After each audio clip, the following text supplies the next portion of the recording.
winner the highest producer.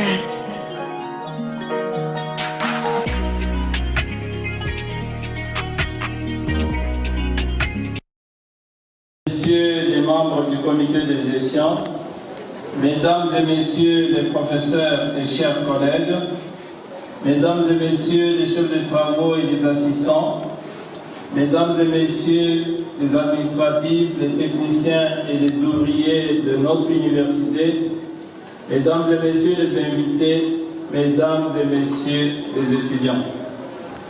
Avant toute chose, permettez-moi de vous demander de bien vouloir vous tenir debout et d'observer un moment de pieux silence pour honorer la mémoire des feux Monseigneur Tarsi Chibarangi Chipou, grand évêque, éminent intellectuel, père de l'université congolaise, héros national, entré dans la béatitude éternelle le 29 décembre 2021, après 88 années de vie pleine et utile, et à qui cette année académique 2021-2022 est consacrée par notre ministre de l'Enseignement supérieur et universitaire.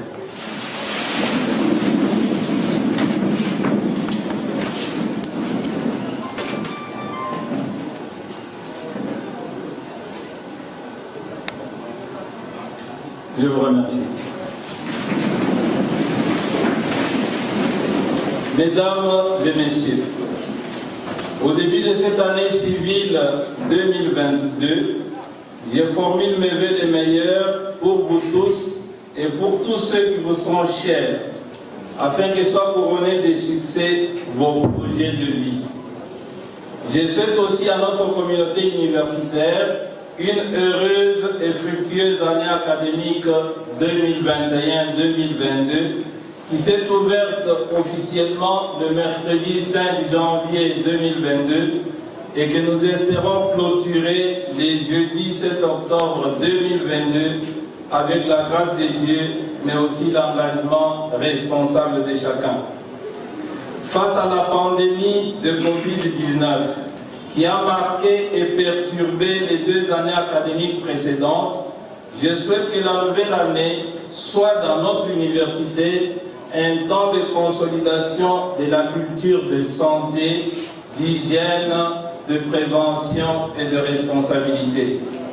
Car, avec un total estimé de près de 10 000 membres dans l'ensemble de tous ces corps, notre université est un espace où le taux d'exposition aux maladies contagieuses est très élevé. C'est pourquoi j'appelle au respect de toutes les mesures indiquées par les autorités de notre pays, chacun assumant sa part d'exigence pour sa santé et pour les biens de tous ceux qui lui sont proches.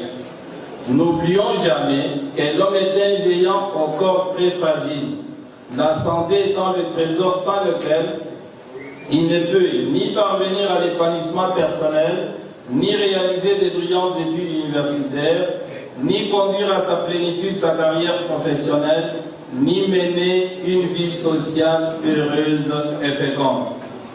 Dans les limites de ses moyens, l'université fera ce qu'il faut pour assurer à nos différents espaces de vie et de travail les conditions essentielles de salubrité.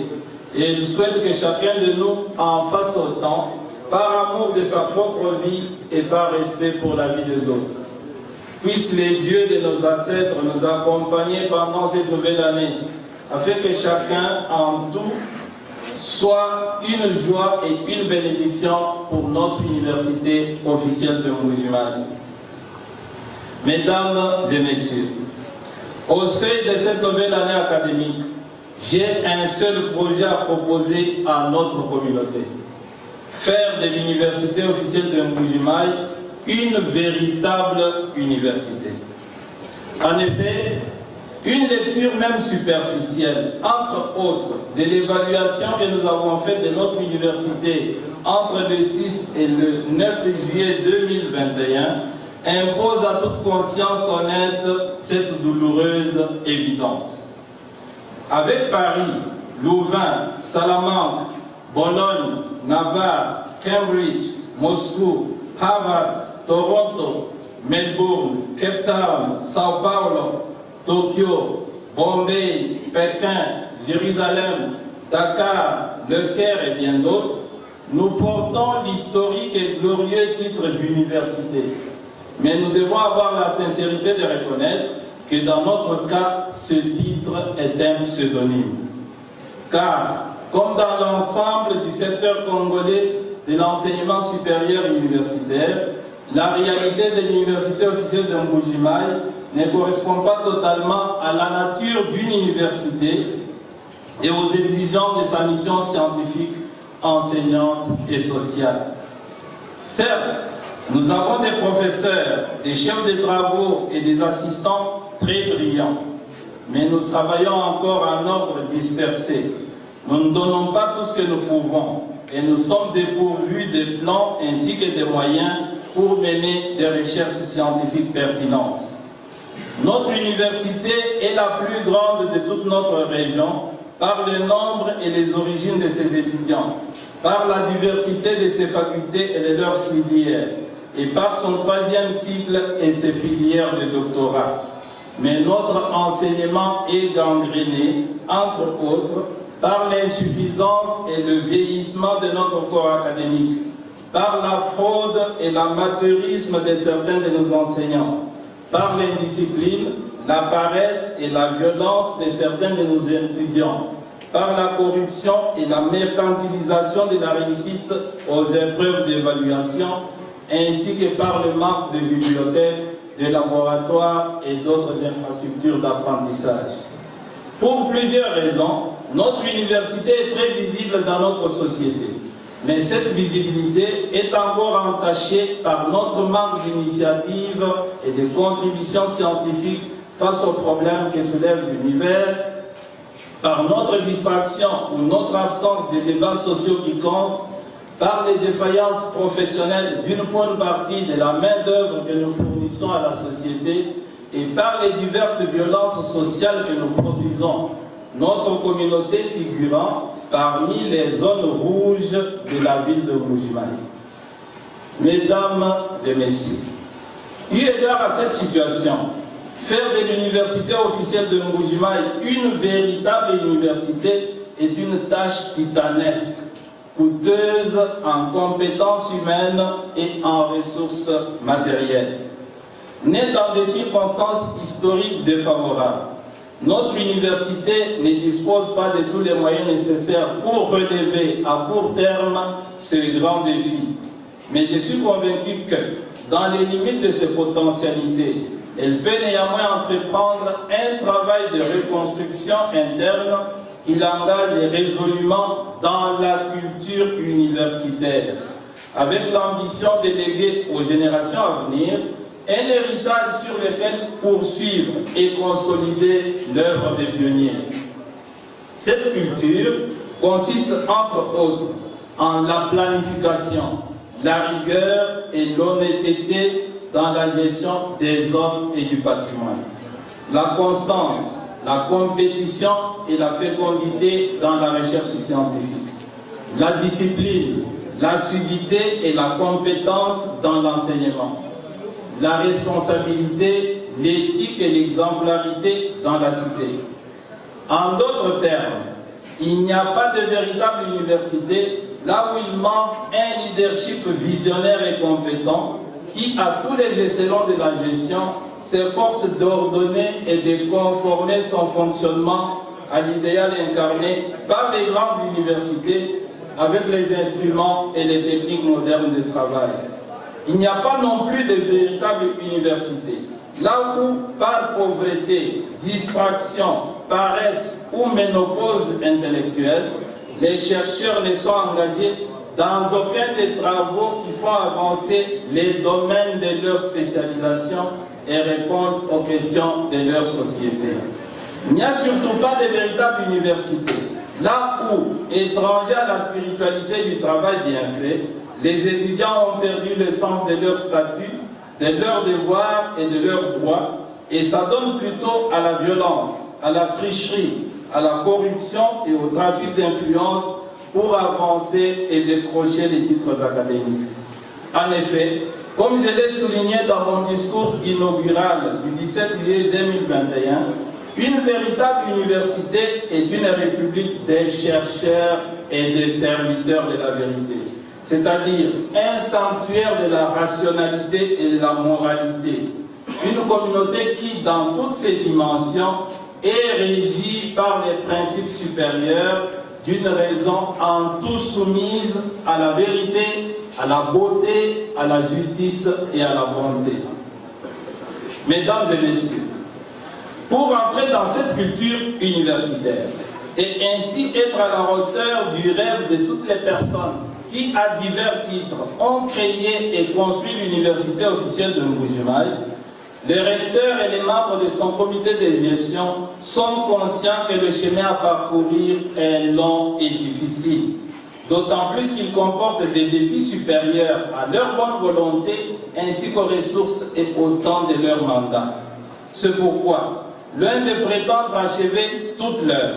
Notre seule ambition est d'aider notre université à raffermir ses pas et à s'engager de manière irréversible sur le chemin de la culture universitaire. Sur le chemin de la culture universitaire, en créant des traditions aux racines bien profondes. Poursuivant l'œuvre entreprise dès le début de notre mandat en juillet 2021, notre travail de création des traditions va pendant cette année académique prioriser 3 axes d'activité. 1. Gérer autrement les hommes et le patrimoine de l'université. 2. Promouvoir la production scientifique et le service social de l'université. 3. Améliorer l'enseignement universitaire à l'heure du système LMD. En effet, j'estime que notre université n'entrera dans la culture universitaire que si, comme premier axe de notre travail, nous instaurons la gestion responsable et rentable de ses hommes et de son patrimoine. Pour ce faire, pendant cette nouvelle année académique, nous privilégierons les 8 orientations suivantes. 1. Le plan d'action 2022-2027 et la charte d'éthique et de déontologie. Pour gérer autrement l'université officielle de Mbuji-Mayi, il est urgent que nous la dotions d'un plan d'action ainsi que d'une charte d'éthique et de déontologie. Il est vrai que tous nos discours, toutes nos décisions et toutes nos actions indiquent clairement notre projet d'université et les objectifs scientifiques, éthiques et sociaux que nous voulons atteindre. Mais en nous dotant d'un plan d'action et d'une charte d'éthique et de déontologie, nous offrirons à notre université, d'une part, un cadre stratégique pour inspirer, canaliser et mesurer notre travail en commun, et d'autre part, un cadre moral pour guider et évaluer la conduite de chacun dans l'exercice de ses fonctions. Le travail d'élaboration de ces deux textes est très avancé et nous espérons les soumettre bientôt à l'examen et à l'approbation du conseil de notre université avec l'espoir qu'ils soient vulgarisés et entrent en vigueur au courant de cette année avec une force contraignante pour tous les gestionnaires et pour tous les membres de notre communauté. Pour gérer autrement notre université, 2. Le comité de gestion. Nous avons levé l'option de construire des relations de fraternité, de transparence et de co-responsabilité entre les membres du comité de gestion autour des valeurs et des objectifs communs, grâce notamment à des réunions quotidiennes et hebdomadaires de concertation, au dialogue et à la responsabilisation de toutes les structures internes de gestion et à l'appui des experts internes et externes des différents domaines. Dans ce style de travail et à tous les échelons de collaboration, la rationalité, l'intérêt de l'université et le respect de la loi sont les seuls arguments qui motivent nos décisions et nos actions. Avec le bénéfice des leçons apprises pendant les 6 premiers mois de notre mandat, votre comité de gestion est décidé à transcender tous les conflits d'intérêts ainsi que toutes les difficultés inhérentes aux relations et à la collaboration entre les hommes, afin d'instaurer une tradition de dialogue avec tous les membres de la communauté universitaire et une tradition de gouvernance claire et forte, visionnaire et courageuse, qui garantisse une administration rationnelle et honnête de nos ressources et de notre avenir. Nous sommes conscients que nous ne serons pas toujours compris, mais nous ne travaillons pas avec des objectifs court-termistes. La mission qui nous est confiée ne se jugera mieux qu'avec la distance de l'histoire. 3. Le contrôle et l'assainissement du personnel. Pour gérer autrement l'université officielle de Mbuji-Mayi, nous avons initié, dans le respect de la loi et des droits acquis, le contrôle et l'assainissement du personnel de notre université, afin de promouvoir les véritables compétences et de mettre fin à tout contrat irrégulier, fictif, parasitaire ou stérile. Dans ce sens, un nouveau contrôle général sera organisé à partir de la semaine prochaine pour nous permettre de commencer cette année académique en maîtrisant les effectifs réels de notre personnel. Ce contrôle ne mettra pas fin à la pléthore de notre personnel administratif, technique et ouvrier, parce qu'il y a des droits acquis que nous respecterons scrupuleusement. Mais il nous aidera à instaurer une tradition qui fasse que toute personne liée à notre université soit effectivement et pleinement à son service. Car, pour toute conscience humaine, il est moralement inacceptable que l'État congolais et son université payent des personnes à qui ils ne doivent rien parce qu'elles ne leur donnent rien. 4. Le robinet des nouveaux emplois. Pour gérer autrement notre université, votre comité de gestion a hermétiquement fermé les robinets des emplois pour lutter contre la pléthore du personnel dont souffre notre université et ses effets nocifs sur la qualité du travail et sur les finances. Alors que, pendant nos 6 premiers mois de service, plusieurs dizaines de postes de travail ont été libérés, nous avons seulement engagé 12 personnes. Mais leur mandat est intimement lié à ceux du recteur, des secrétaires généraux et de l'administrateur des budgets, en vertu de la nature et de la sensibilité de leurs charges. Notre robinet des emplois ne sera ouvert que pour renforcer notre corps académique et notre corps scientifique. Tandis que pour le corps administratif, technique et ouvrier, il n'y aura de nouveaux emplois que pour les charges pour lesquelles il sera objectivement établi que nous ne disposons pas des compétences internes. 5. Le salaire de l'État et la prime locale. Pour gérer autrement l'université officielle de Mbuji-Mayi, votre comité de gestion a entrepris des démarches qui ont déjà permis à certains de nos collaborateurs d'être reconnus par l'État congolais, tandis que d'autres ont commencé à toucher les salaires dus à leur grade et à leur fonction. Invitant les uns et les autres à être néanmoins conscients des difficultés et du temps que ces démarches comportent dans notre pays. Mais à l'interne, votre comité de gestion a pris des mesures qui font que l'université officielle de Mbuji-Mayi est, depuis juillet 2021, l'unique université publique congolaise qui verse à ses agents une prime mensuelle améliorée. Alors que dans les meilleurs des cas ailleurs, cette prime locale est seulement trimestrielle. Je répète.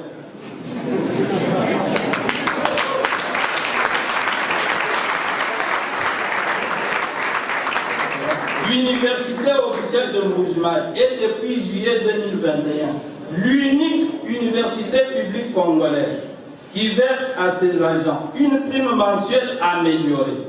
Alors que dans les meilleurs des cas ailleurs, cette prime locale est seulement trimestrielle. Jamais on en parle dans les réseaux sociaux.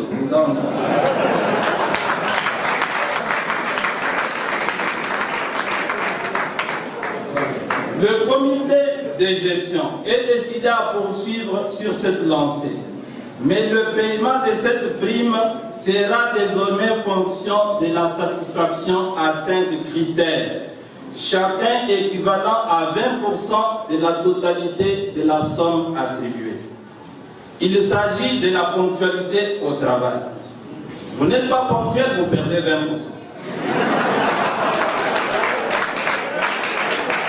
La planification et le rapport mensuel du travail. À l'université, on écrit, chacun devra déposer sa planification mensuelle du travail et le rapport écrit. Vous ne l'avez pas fait, vous perdez 20%.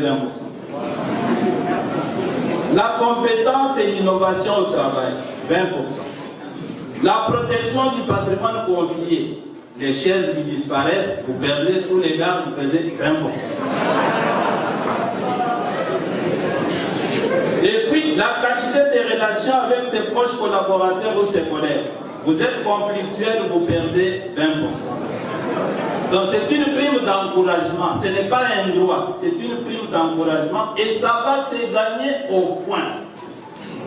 Sauf pour des raisons indépendantes de notre bonne volonté. Chacun touchera sa prime locale au 5e jour du mois suivant le mois primé. Après exploitation systématique des rapports d'évaluation établis par les directeurs des services et par les doyens des facultés.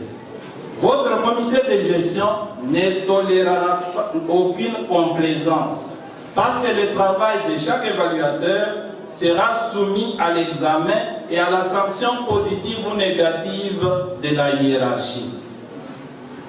6. L'assistance sociale et la mutuelle de l'université. Pour gérer autrement notre université, le comité de gestion a promptement accompagné chacun de nos collaborateurs qui a exprimé un besoin d'assistance financière dans la souffrance ou face aux urgences. Mais compte tenu du nombre élevé de demandes et de la modicité de nos moyens, nous avons rendu effectif le fonctionnement de la mutuelle de l'université officielle de Mbujimaï avec une contribution individuelle fixée à 1% de la prime locale. Comme à partir de cette année académique, l'assistance sociale de l'université sera conditionnée par notre participation à la mutuelle, nous invitons tous les employés à y souscrire, comme expression concrète de responsabilité et de solidarité avec les autres. Car il n'est pas juste de jouir de la générosité de la communauté quand on est soi-même incapable de se sacrifier et d'aider les autres. Vous n'êtes pas membre de la mutuelle, ne demandez aucune assistance à l'université. 7. La bancarisation et l'audit interne. Pour gérer autrement l'université officielle de Mbujimaï, nous avons instauré la bancarisation de toutes nos opérations financières, permettant ainsi d'une part de boucher les brèches par lesquelles certains pouvaient détourner l'argent de tous, et d'autre part de mettre toutes nos ressources financières au service de nos besoins réels. C'est grâce à cette bancarisation que non seulement nous faisons face aux différentes échéances de certains crédits précédemment accordés par les banques locales à notre université, ça nous coûte $19 000 chaque mois, mais aussi que nous avons notamment amélioré et mensualisé la paye de la prime locale, acquis nos premiers moyens de transport, moderniser et équiper notre résidence d'hôtes, le village professeur Alexis Mpoy, doter l'université des équipes d'énergie solaire de haute technologie qui alimentent tous nos bureaux ainsi que notre résidence d'hôtes en énergie électrique stable et permanente. Et quand je passe dans les bureaux, je vois que beaucoup de bureaux se sont transformés en cabines publiques de recharge. Je ne sais pas si combien nos collaborateurs, chacun a 10 téléphones, je ne sais pas, mais bon, l'énergie est là. C'est grâce à la bancarisation. Donc nous ne vous réclamons pas d'argent que vous faites payer. Mais pour que cette gestion bancarisée de l'université soit permanente, soit performante, votre comité de gestion s'est déjà soumis pendant les 6 premiers mois de son travail à 2 audits externes. Nous nous sommes déjà soumis nous-mêmes à 2 audits externes qui nous ont aidés à découvrir les forces et les faiblesses de notre système financier avec des propositions qui vont contribuer à corriger et améliorer nos procédures de recouvrement des dépenses et de contrôle de fonds. Nous continuerons à nous soumettre à au moins un audit externe annuel. Reconnaissez que c'est un effort auquel les gestionnaires ne se soumettent pas facilement. Mais en 6 mois, nous l'avons fait déjà 2 fois. Mais nous allons aussi nommer un auditeur interne chargé au quotidien de la santé et de la police de notre gestion financière. 8. Une mise en place générale. Pour gérer autrement notre université, il est urgent de lui donner un nouveau souffle en procédant entre autres à une mise en place générale qui, à quelques exceptions près, va affecter tous les principaux animateurs de nos structures, mais aussi la majorité de notre personnel. Cette mise en place, qui sera publiée au début de la semaine prochaine, n'est pas une sanction positive ou négative, mais l'appel à réinventer notre université en mettant fin à la routine ou à la stérilité qui menace les personnes établies dans des fonctions. Mais elle est aussi l'opportunité de réveiller les potentialités et les rêves étrangers à nos champs habituels de travail.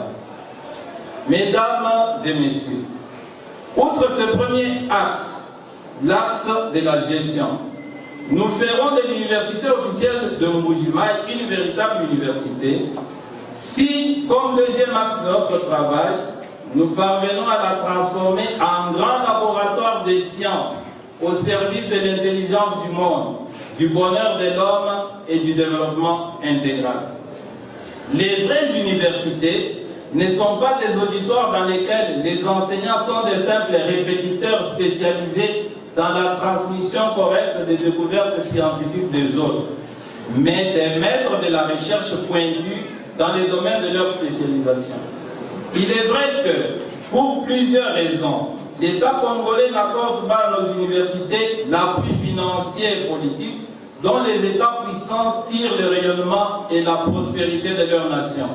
Mais il est aussi vrai qu'un chercheur passionné n'a aucune excuse pour émasculer son génie, parce que la science est la vocation fondamentale de sa vie.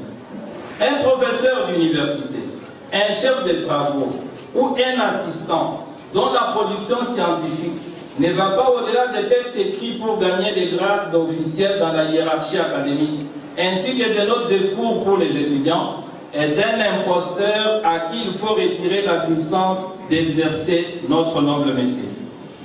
L'université officielle de Mbuji-Mayi sera une véritable université seulement quand ses facultés ne seront pas des simples salles d'enseignement et de distribution des titres académiques pour étudiants, mais des corporations des hommes et des femmes qui font avancer la recherche scientifique.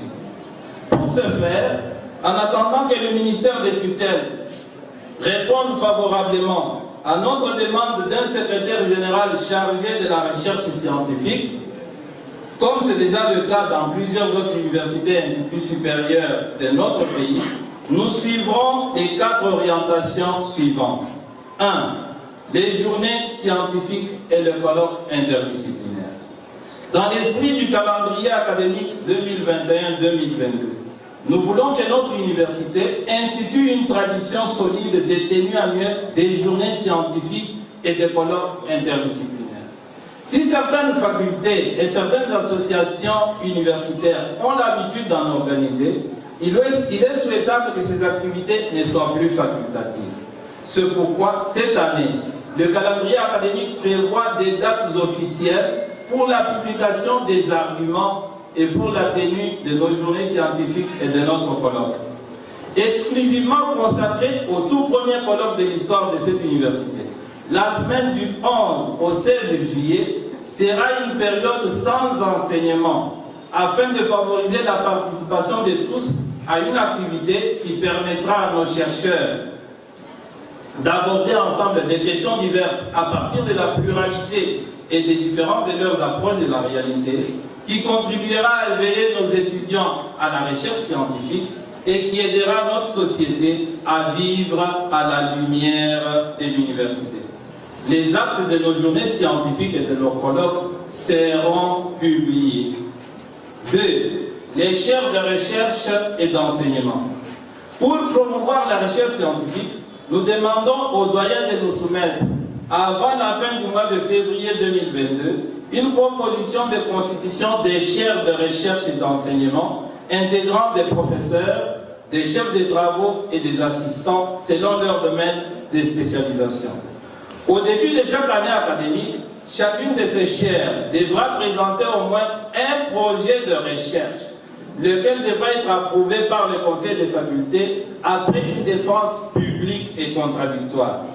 Étant donné la vocation sociale de la science, il est souhaitable que chaque projet comporte des recherches de terrain qui aident notre université à être proche des réalités locales et à occuper l'espace qui lui revient dans notre environnement social.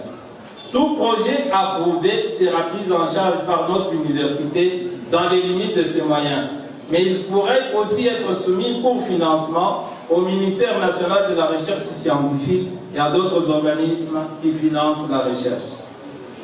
3. Des revues pour notre université. Pour faciliter à nos chercheurs la publication des résultats de leurs travaux, notre université remplacera les cahiers de l'UAM par au moins une nouvelle revue scientifique de grande qualité de forme et de contenu.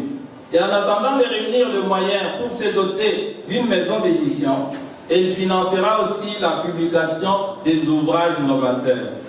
Notre université encouragera ses chercheurs à publier dans ses revues internes et veillera à ce qu'ils évitent les maisons connues pour leur manque de rigueur à cause de leurs objectifs ouvertement lucratifs.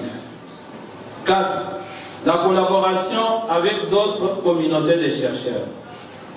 Comme je l'ai dit le 23 décembre 2021, à la clôture du séminaire de pédagogie universitaire organisé par l'Université protestante au cœur du Congo, je suis convaincu que le dialogue scientifique et la mutualisation des efforts sont indispensables à la promotion de la production scientifique et du service social de toutes nos universités.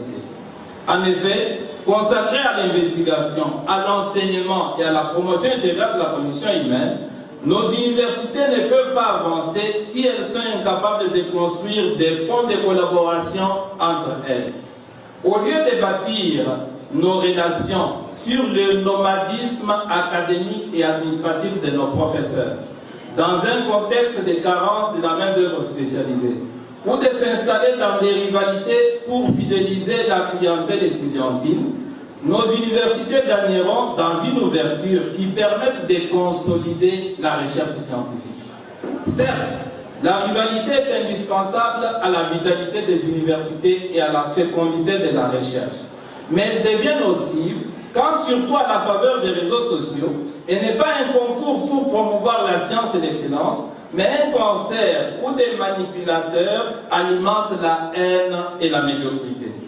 Pour sa part, l'université officielle de Mbujimayi, qui assure la présidence de la conférence provinciale des chefs d'établissement du Kasaï oriental dans son ancienne configuration, lève l'option de construire des partenariats institutionnels, de créer des espaces de rencontre entre ses membres et promouvoir la collaboration scientifique et sociale.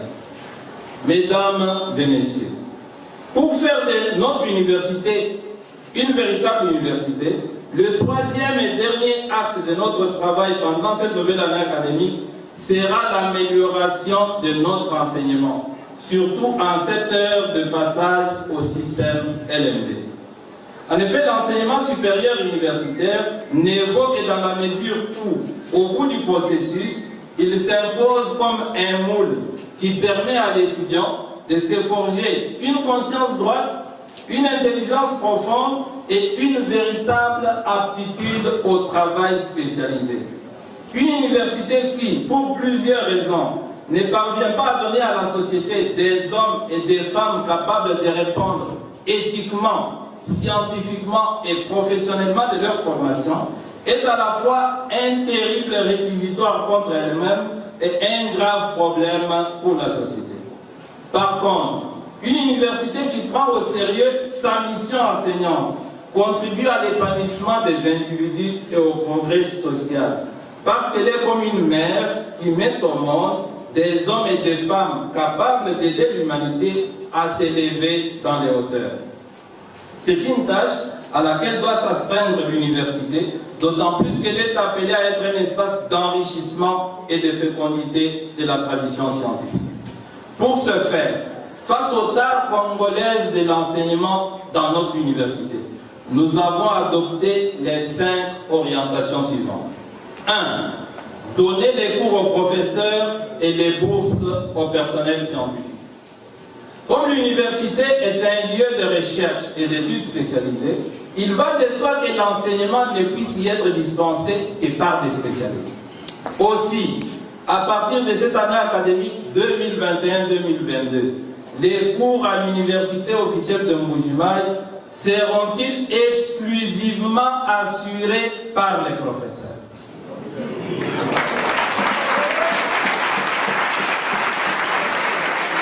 La responsabilité totale de ceci par les chefs de travaux et par les assistants ayant un diplôme d'études approfondies.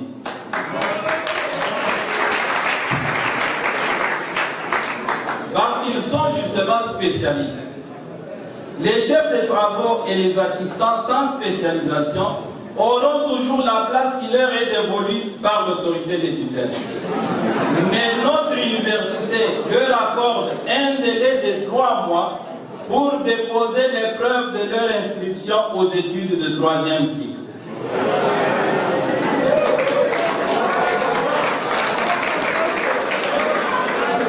Les chefs de travaux et les assistants dont les filières de spécialisation sont organisées par notre université bénéficieront, grâce au fonds de la bourse Dr Etienne Tshisekedi Mulumba, d'une prise en charge à 60% de leurs frais académiques. Tandis que, pour ceux qui devront étudier ailleurs, en attendant l'organisation du pôle doctoral de Mbuji-Mayi, leurs frais d'études seront pris en charge à 50%. Ne prend pas son inscription dans les 3 mois, moi je n'hésite pas, je le mettrai à la disposition du ministère.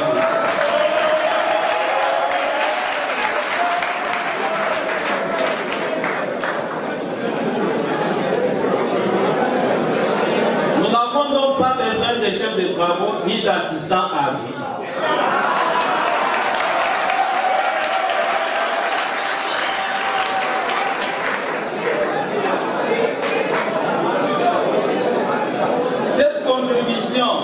Pourra augmenter si, à commencer par nos professeurs, d'autres personnes apportent leur contribution à cette bourse. Car pour le moment, seules 2 personnes le font. Un jeune entrepreneur de Kinshasa qui nous donne chaque mois $100 et le recteur qui donne la moitié de sa prime locale. Tous les autres sont chiches.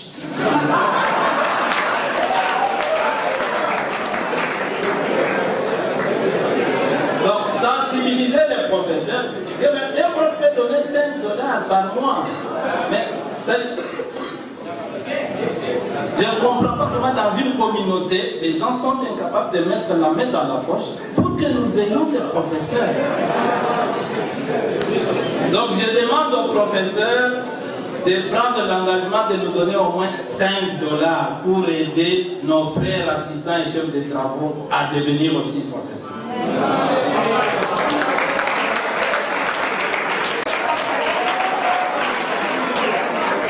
Dans notre système d'enseignement supérieur et universitaire, les charges des chefs de travaux et d'assistants ne sont pas perpétuelles. On notera que pendant leurs années d'études, nos bénéficiaires de la bourse Dr Etienne Tshisekedi Mulumba continueront à percevoir la prime locale et le salaire congolais. Notre objectif étant d'assurer une grande autonomie à notre université en ayant au cours des 5 prochaines années 70 nouveaux professeurs. C'est vraiment urgent. Permettez-moi cette digression. Les professeurs visiteurs coûtent à notre université chaque année $660 000. C'est une perte. Alors, si dans 5 ans nous avons 70 professeurs, nous allons épargner 660 000 $ pour investir dans notre... Alors, ne vous contentez pas d'être des assistants et des chefs de travaux. Battez-vous dans les syndicats pour demander des bourses et devenir des professeurs. En attendant, les dispositions sont prises pour que les professeurs visiteurs assurent les enseignements pour lesquels nous n'avons pas de spécialistes. 2. Assurer la formation permanente des enseignants. Pour permettre à son personnel académique et son personnel scientifique d'assurer un enseignement de qualité, notre université organisera à partir de cette année des ateliers de mise à niveau pédagogique. Comme je l'ai dit lors de la clôture du séminaire organisé par l'Université protestante au Congo, un professeur qui n'actualise pas ses connaissances est un danger pour l'université. Nous allons donc organiser régulièrement des séminaires de mise à niveau pour tout le personnel. Surtout que le système LMD dans lequel nous entrons comporte des innovations que nous ne maîtrisons pas tous. 3. Permettre l'assimilation maximale de l'enseignement. Un enseignement réussi est un enseignement bien assimilé par les étudiants qui ont la volonté et la base nécessaires aux hautes études. Le temps et le rythme d'un cours est l'une des mesures objectives de la qualité et de la conscience professionnelle du titulaire. Un cours dispensé dans l'ignorance des normes élémentaires d'apprentissage n'est pas un service rendu à l'humanité, mais une corvée dont on veut se débarrasser pour des intérêts étrangers à la finalité de la communauté universitaire. C'est pourquoi, dans ma lettre du 1er septembre 2021 à notre communauté universitaire, j'avais fait cette proposition que nous allons traduire en décision. Je cite: organiser l'horaire des cours et des pratiques d'approfondissement avec le souci de favoriser leur meilleure assimilation par les étudiants, d'une part en évitant qu'un cours d'un enseignant permanent soit étudié pendant plus de 4 heures par jour et pendant plus de 8 heures par semaine. Et d'autre part, en organisant les cours de visiteurs selon un horaire conforme aux principes élémentaires de la pédagogie universitaire pour éviter des enseignements bâclés et ratés. Je suis souvent choqué quand je reçois le rapport qu'un enseignant a assuré 90 heures de cours en une semaine. L'enseignant perd toute autorité morale lorsqu'il perçoit un salaire pour lequel il n'a pas donné le meilleur de lui-même. Nous n'avons pas besoin d'enseignants qui courent, nous avons besoin d'enseignants qui enseignent. Quel que soit ses talents personnels, un enseignant qui court contribue à la destruction de l'humanité parce qu'il ne joue pas pleinement le rôle qui lui revient dans la vie des autres. Il est donc nécessaire que les doyens et leurs collaborateurs veillent au respect du temps propre de chaque cours. Et dans le système LMD, ils auront une attention particulière pour le temps des pratiques professionnelles, car celles-ci ne sont pas un moyen d'alimenter les caisses de l'université, mais une dimension fondamentale de la formation de l'étudiant. Comme l'a écrit le père Charles Poussi Kanzao sur les murs de son Institut supérieur des techniques appliquées de chimie agroalimentaire de Kimpese, j'étais parti lui rendre visite la semaine dernière, samedi dernier, je cite: la théorie sans la pratique est une escroquerie bien organisée.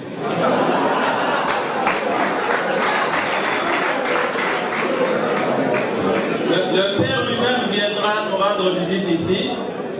C'est ça, alors il y a des pratiques bâclées où à la fin de l'année, à la va-vite, on présente des budgets, pratique. Non, la théorie sans la pratique est une escroquerie bien organisée. 4. Doter l'université de ses infrastructures essentielles. L'université doit disposer de toutes les infrastructures essentielles à sa mission. Des auditoires qui sont un cadre matériel propice au travail intellectuel. Des bibliothèques et des laboratoires qui favorisent l'approfondissement et la recherche personnelle. Des bureaux qui permettent au personnel de bien réaliser ses tâches de gestion et de fonctionnement. Un environnement propice au bien-être intégral de tous. Or, sur ces points, notre déficit est scandaleux, même pour une personne qui n'a pas eu l'opportunité d'évoluer dans d'autres universités. Quand mes amis européens, mes collègues européens me demandent tu es recteur, il y en a qui m'ont invité là-bas, tu dois aller visiter leurs universités. Je leur dis toujours, comme avec vous, c'est seulement le titre, mais après, il n'y a rien. Ça va? Donc, je serais vraiment honteux d'amener l'un de mes collègues professeurs, parce qu'il n'y a rien ici. En dehors du nom. En effet, depuis plusieurs mois, votre comité de gestion travaille avec le ministère des tutelles et avec les services spécialisés de la présidence de la République sur sa dotation en infrastructures et en équipements modernes de recherche d'enseignement. Comme notre ministre viendra visiter l'UOM la semaine prochaine et les autres institutions, il arrive la semaine prochaine, nous espérons qu'il va bien nous aider à voir se réaliser l'engagement de l'État congolais à donner à notre université les infrastructures d'une véritable université. En attendant, nous ferons notre part en consacrant exclusivement à la construction et à l'équipement la contribution de $30 par étudiant fixée par l'instruction ministérielle 023. Le ministre lui-même l'a répété la semaine passée à Kinshasa, jeudi, dans son bureau. Je lui ai dit, on va négocier avec les étudiants. Il dit, non, monsieur l'abbé, c'est $30 et ça ne se négocie pas. Nous avons aussi pris plusieurs contacts avec des partenaires nationaux et étrangers avec des résultats prometteurs. Le financement du centre de recherche par M. André Kabima. L'acquisition des 110 nouveaux ordinateurs portables grâce à des partenaires espagnols. Ils sont déjà à Kinshasa à la douane. J'espère qu'ils vont sortir d'un moment. Sauf que nous aurons 110 nouveaux ordinateurs portables donc pour nos bureaux et pour notre laboratoire d'informatique. Et le financement de la numérisation du fonctionnement de notre université par des partenaires allemands. Nous ferons prochainement une mission en Europe pour d'autres partenariats qui vont nous aider à moderniser notre université. 5. Convertir l'étudiant à la véritable culture universitaire. La 5e orientation pour améliorer l'enseignement dans notre université est la conversion de l'étudiant à la véritable culture universitaire. Pour cela, chacun de nos étudiants a reçu, pour appropriation et signature, un acte de ces engagements solennels qui sont pour nous le portrait de l'étudiant dont nous avons besoin.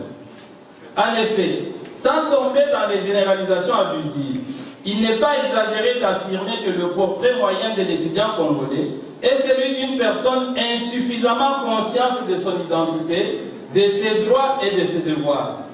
Le temps des études étant pour la majorité un temps de distraction intellectuelle et de perversion morale. Juste une anecdote. Nous sommes allés sur la ville, on cherche des salles à louer pour que nous puissions étudier, des grandes salles. Quelque part, il y a, je crois, 4 grandes salles disponibles. Ils ont refusé de les donner en disant des étudiants sont des voyous, ils vont nous casser. C'est vraiment, ça fait mal lorsque des gens qui n'ont pas étudié comme nous disent. Donc, c'est ça le portrait de l'étudiant. Quelqu'un d'irresponsable à qui on ne peut pas laisser une salle pour étudier. Ça m'a fait mal. J'ai vraiment honte quand je sais que c'est des salles qu'on pouvait occuper, mais on nous a dit ça.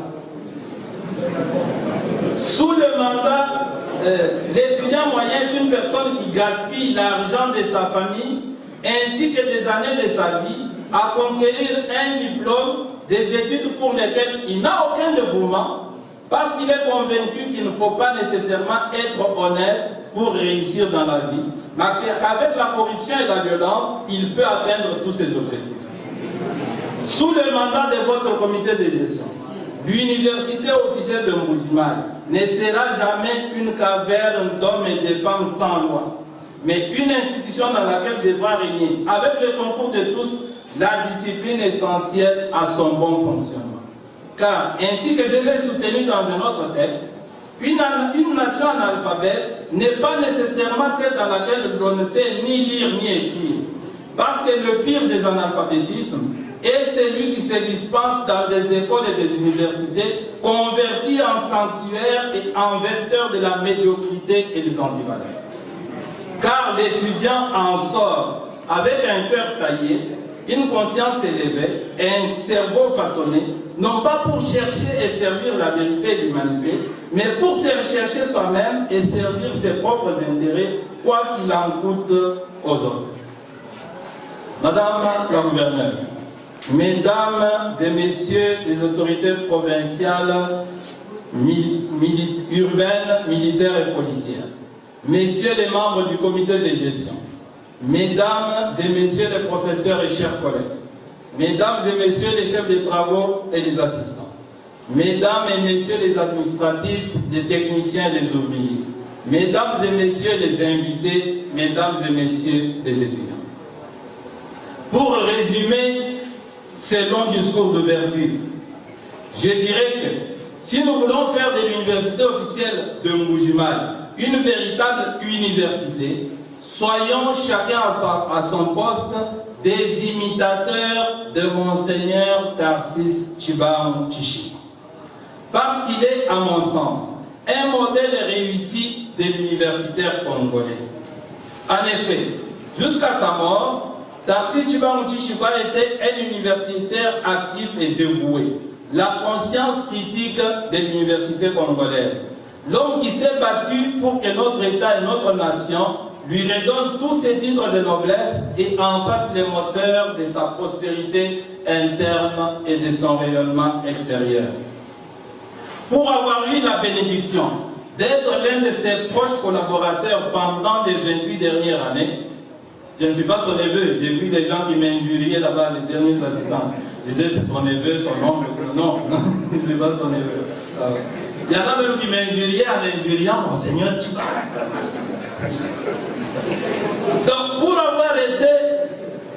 avoir eu la bénédiction d'être l'un de ses plus proches collaborateurs pendant les 28 dernières, ça c'est une chance qui n'est pas donnée à tout le monde. Ça va? Je suis témoin de sa souffrance devant la destruction de l'université congolaise, parce qu'il était un maître qu'on respectait beaucoup, mais que l'on ne suivait pas souvent à cause des calculs politiques des uns et des intérêts matériels des autres. Maintenant qu'il est entré dans la plénitude de la vie et qu'il s'offre à nous comme un héritage aux multiples dimensions, il a acquis une présence extraordinaire et s'impose à tous les universitaires comme un modèle à imiter. La COP7 va lui consacrer une journée d'hommage le 19 février prochain. En fait, quand on relit attentivement sa vie, on se rend compte que Tarcisse Tshibamou Tshishima est l'un des meilleurs modèles de l'étudiant d'université. Parce qu'il s'est fait remarquer dans toutes les écoles et dans toutes les universités où il est passé, non par ses retards, ses irrégularités et sa paresse au cours, ses manœuvres de tricherie ou de corruption aux examens, son aptitude à insulter et à violenter les surveillants des examens, sa promptitude au désordre et au vandalisme, mais par sa bonne éducation de base et sa tenue disciplinée, son génie exceptionnel et son application assidue aux études, l'étendue de sa culture générale et de ses préoccupations intellectuelles, sa grande production scientifique précoce. Il a commencé à écrire précocement. Ça va? Et sa participation active et féconde à tous les débats scientifiques de ces écoles et de ces universités. Donc parfois ceux qui parlent de la théologie comme si c'était une chose, je dis mais c'est des ignorants, ils ne savent pas ce que c'est. Tarcisse Tshibamou Tshishima est aussi le modèle du professeur d'université. parce qu'il s'est fait remarquer dans toutes les universités et dans tous les cercles scientifiques où il est passé partout dans le monde, non pas par le nombre de notes de cours vendus aux étudiants. L'argent perçu pour accorder la réussite aux étudiants paraissait où il y a de favoritisme à l'égard de ses parents et de ses proches, et des fanfaronnades propres aux scientifiques improductifs, mais par la constance et la profondeur, l'intuition et l'originalité, l'interdisciplinarité et la fécondité de ses recherches, et aussi par sa capacité à dénicher, former, accompagner et promouvoir les talents. Je ne suis pas son neveu, je suis une personne qui l'a découvert à 26 ans, il a dit « Tu deviens mon secrétaire ». C'est tout. Donc Tarsis Tshibangou Tshishiko est aussi le modèle du recteur et du gestionnaire d'université. Parce qu'il s'est imposé à l'Université catholique de Lobagnan, à l'Université nationale du Zaïre, au conseil d'administration de l'Université du Congo et dans les nombreuses institutions universitaires internationales qu'il a présidées ou dont il a été membre, non pas comme un margoulin sans morale ni loi, un parasite qui laisse ruine et désolation après son passage, mais comme un travailleur passionné et visionnaire, planificateur et compétent, honnête et rigoureux. L'avenir radieux de l'université officielle de Mbujimayi est entre les mains des étudiants, des professeurs et des travailleurs qui, dans ce qu'ils font, rivalisent en qualité avec Monseigneur Tarsis Tshibangou Tshishiko. Que vive Monseigneur Tarsis Tshibangou Tshishiko. Que Dieu vous bénisse, je vous remercie.